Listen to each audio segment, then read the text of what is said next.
Okay, for a 3 kg sphere, it makes a perfectly inelastic collision with a second sphere initially at rest.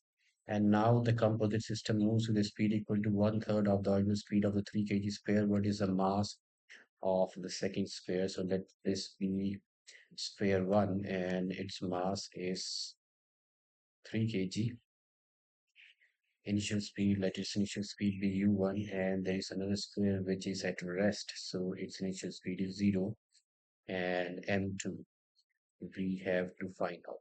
Now it's given that it's a perfectly inelastic collision, so that means they collide and now they move as a common system. So that is their common mass is their total mass is m1 plus m2, and they move with a common velocity v.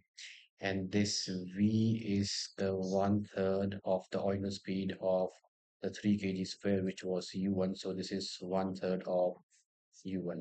So let's use the law of conservation of momentum. So according to law of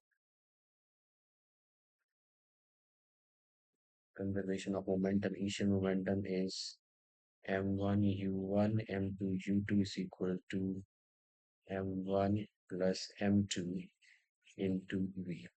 Okay, let's put in the respective values. M1 is 3 kg, U1 is U1, M2 is not known, but U2 is 0. M1 is 3, M2 is not known. Common velocity V is 1 by third of the original 1. So on this side, we have 3 times U1, M2 into 0 is 0. So this is 3 into 1 by 3. U1 is U1, and m2, this is now m2 by into u1 by 3.